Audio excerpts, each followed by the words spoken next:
Israel और America मिलकर पूरे वेस्ट एशिया में अपनी खोई हुई धाक को जमाने में लगे हुए हैं। आज सुबह अमेरिका ने बड़ा एक्शन लिया और ये एक्शन हमास के सबसे बड़े हमदर्द ईरान के ठिकानों पर हुआ है। अमेरिका ने ईरान से जुड़े इस्लामिक रेवोल्यूशनरी गार्ड कॉर्प्स के ठिकानों को एयर स्ट्राइक कर निस्तोनाबूद कर दिया है। दूसरी तरफ अगर हम बात करें, हमास के हिमायती चीन का लड़ाकू विमान अमेरिका के विमान से भिड़ते भिड़ते बचा है।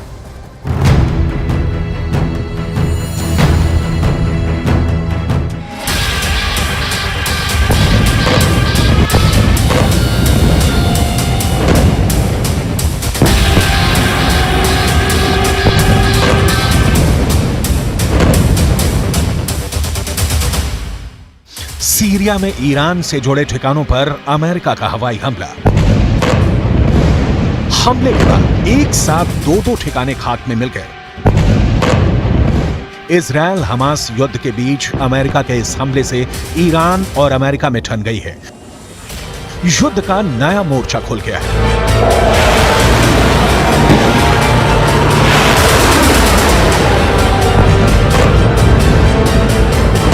दक्षिण चीन सागर में चीन का लड़ाकू विमान अचानक अमेरिका के विशाल बॉम्बर के सामने आ गया। दोनों के बीच का फासला सिर्फ 10 फीट रह गया था। फिर क्या हुआ? क्या अमेरिका के बॉम्बर से भिड़ गया चीन का लड़ाकू विमान या दुम दबाकर भाग खड़ा हुआ? इसे आगे तफसील से बताएंगे और इस भिड़ंत का पूरा वीडियो भी दिखाएंगे।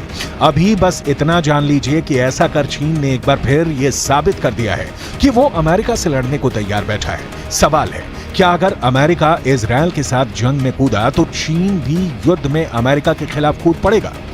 क्योंकि चीन की सेना का दावा है कि बस एक ऑर्डर आएगा और चीन के लड़ाकू विमान ऐसे ही अमेरिका के विमानों से टकराने निकल पड़ेंगे।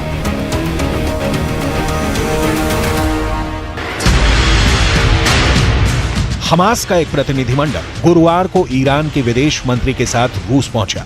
हमास का प्रतिनिधिमंडल ऐसे समय में मॉस्को का दौरा कर रहा है जब इजराइल गाजा पट्टी में हमास के ठिकानों को तबाह करने में लगा है। हमास की तरफ से रूस में हुई इस मीटिंग की तस्वीरें जारी की गई हैं। आगे पढ़ें।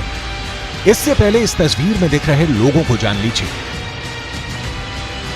बाएं से पहले है बस्सेम नईम। नईम हमास के इंटरनेशनल रिलेशन हेड है। दूसरे हैं मिखाइल बोगदानोव। मिखाइल बोगदानोव ये रूस के उप विदेश मंत्री हैं। मिडिल ईस्ट में पुतिन के विशेष दूत हैं। तीसरे शख्स का नाम है मौसा अबू मरजौक। ये हमास पोलित ब्यूरो के वरिष्ठ सदस्य हैं। दावा किया जा रहा है कि इस मीटिंग को बहुत ही गंभीरता से लेने की जरूरत है, क्योंकि यह नया गठबंधन अमेरिका के खिलाफ युद्ध का ब्लूप्रिंट तैयार कर सकता है।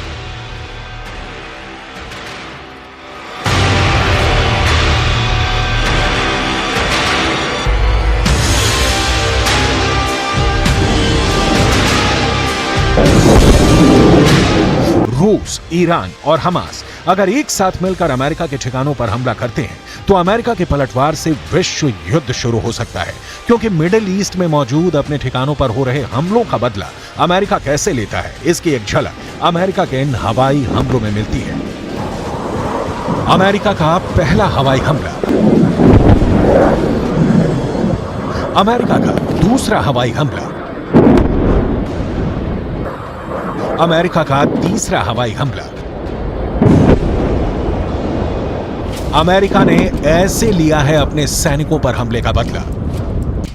अमेरिकी लड़ाकू विमानों ने सीरिया में ईरान समर्थित 2 मिलिशिया ठिकानों पर बमबारी कर युद्ध का एक नया मोर्चा खोल दिया है।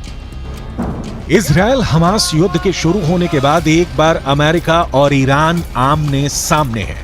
इसी महीने खाड़ी देशों में मौजूद अमेरिकी ठिकानों पर हमले हुए। इन हमलों में अमेरिका के 24 सैनिक जख्मी हो गए। एक की जान चली गई। इसके बाद अमेरिका ने ऐसा पलटवार शुरू किया है जिसमें दुनिया को विश्व युद्ध के संकेत दिखाई दे रहे हैं।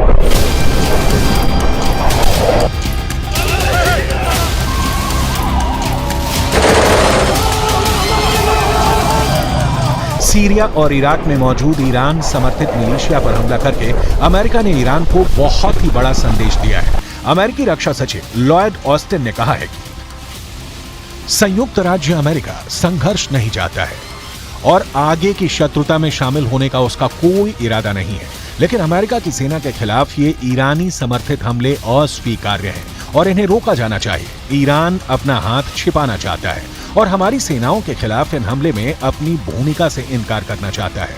हम उन्हें ऐसा नहीं करने देंगे। अगर अमेरिकी सेना के खिलाफ हमले जारी रहे तो हम अपने लोगों की सुरक्षा के लिए और जरूरी कदम उठाने में संकोच नहीं करेंगे।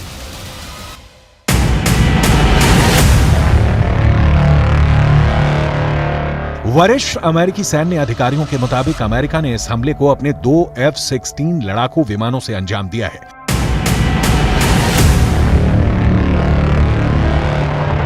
अमेरिका के लड़ाकू विमानों ने उन्हीं ठिकानों पर बारूद बरसाए हैं जिनका इस्तेमाल हाल में अमेरिकी ठिकानों पर हमला करने के लिए किया गया। अमेरिका की तरफ से यह हवाई हमला इराक की सीमा पर सीरिया के शहर अबू कमाल के पास किया गया। अमेरिका का दावा है कि यहां ईरान के रिवॉल्यूशनरी गार्ड कॉर्प्स ने अपने हथियारों और गोला बारूद का डिपो बना रखा है। इसके काफी नजदीक अमेरिका का एक अहम ठिकाना भी मौजूद है जिसे हाल में कई हमलों में निशाना बनाया गया है।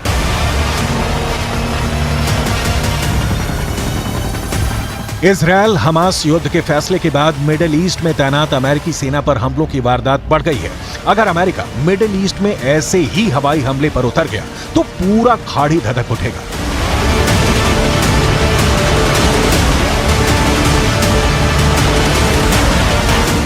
सीरिया में हमले के बाद दक्षिणी लेबनान का नंबर आ सकता है। दक्षिणी लेबनान के साथ साथ इराक और यमन में भी अमेरिका पलटवार कर सकता है।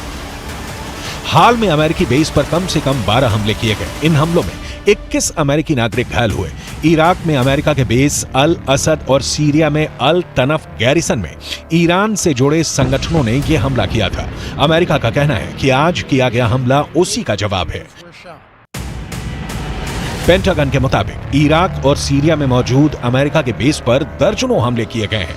मिसाल के तौर पर 17 अक्टूबर को इराक में अमेरिका के बेस अल असद पर हमला हुआ। 17 अक्टूबर को इराक में ही अमेरिका के अल हरीर एयर बेस पर हमला हुआ। 18 अक्टूबर को सीरिया में अल तनफ गैरिसन में ईरान से जुड़े संगठनों ने हमला किया था। 24 अक्टूबर को सीरिया में अल उमर ऑयल फील्ड बेस पर हमला हुआ। वहीं इराक में एरबिल एयरफोर्स पर ड्रोन से हमले की कोशिश की गई। इन्हीं हमलों के जवाब में अब अमेरिका ने अपने लड़ाकू विमानों को हमले के लिए उतार दिया है।